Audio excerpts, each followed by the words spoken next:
Keep your eyes on the road, Rosanna. That's right. Straight ahead. You're doing good. Just keep driving. See, Rosanna, you are capable of following orders, even though in some cases you learn a little late, don't you? What do you want from me? Wait a minute. No, hello, how are you? Come on. I'm your father-in-law. Where have you been? I've been away. I realize it may be a little awkward, me just dropping in on you like this, but we have to talk. We have to talk? Yes. About what? What? Come on. It's been months. I've missed you, Rosanna. How have you been? How have I been? You have the nerve to ask me how I've been? Oh, yes, Cabot, of course. Losing a child. A tragic loss. You never get over it, do you? The anger, the hurt, the tears you must have shed. How you done this to me? Doing what? What? Isn't it bad enough that you murdered my child? You have to show up here now and remind me? You murdered an innocent little boy. He was everything to me. Did you ever accuse me of murder? I may have my flaws, yes. But Cabot is my grandson. He's my flesh, my blood. He's my heir. So you see, Rosanna, Cabot is alive and well. Yes, Cabot is very much alive. No, don't do this to me. Cabot is dead. I was there. James Denbick would never harm a child. Any child. Your son has my blood flowing in his veins. And you killed him. No, you see, you defied me. You had to pay. But come on, Rosanna, I would never sacrifice my grandson just to punish you. No, I was there. I heard him cry. I heard him in the cabin. He was crying.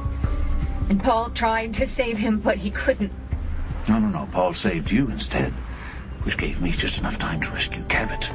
So you and Paul could learn. You make James mad. Things go boom. This is some sort of sick joke. You didn't save Cabot. You let him die. That's what I needed you to believe, Rosanna. I needed you to believe that.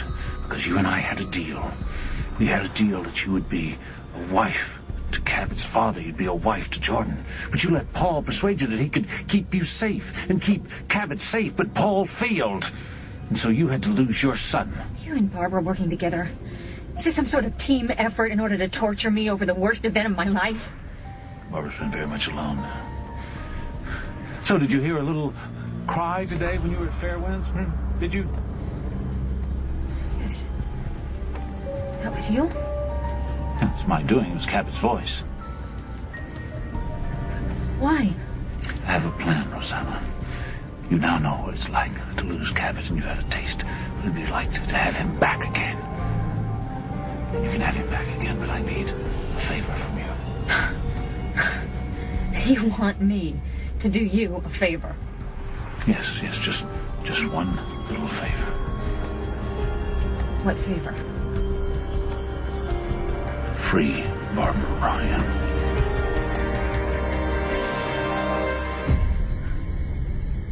You want me to let Barbara off the hook? Poor Barbara. Poor Barbara?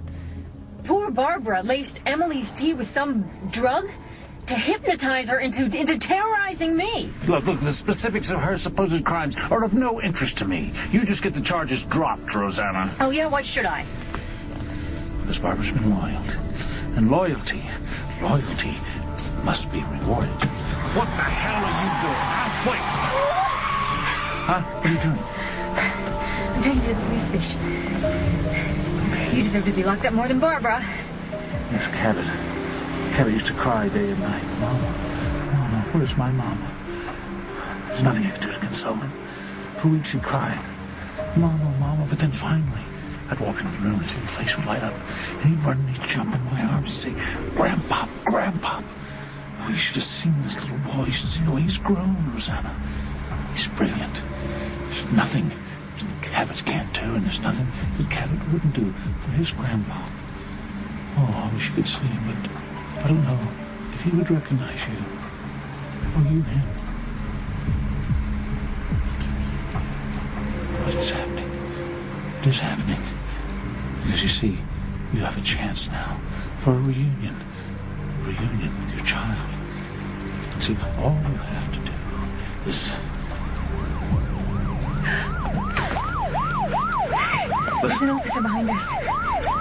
Rosanna, you do what you have to do. But you remember, you give me away, and you'll never see your child again.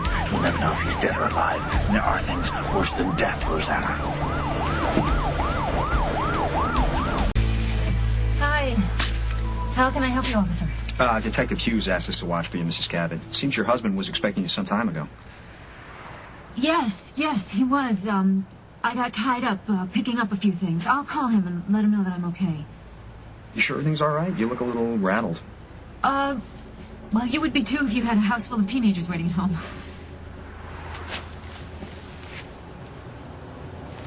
What's under the blanket?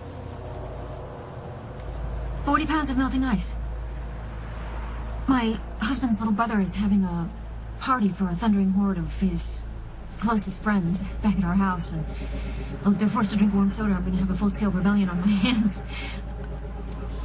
So I'm assuming I can go? Sure. Drive carefully. Thank you, officer.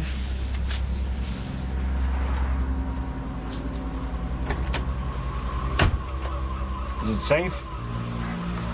Yes. He's pulling out. 40 pounds of melting ice. You're quick, Rosanna. Not like you. I should have turned you in when I had the chance. Yeah, but you didn't. You know why? Because you want to see your son again. Alive. I want proof. I want irrefutable evidence that my son is alive. You'll get proof. You just use your resources to free Barbara. There's nothing I wouldn't do for Kevin. But if you are lying about this, everything that you have had done to me will pale in comparison to what I will have done to you. Do you understand me? Perfectly.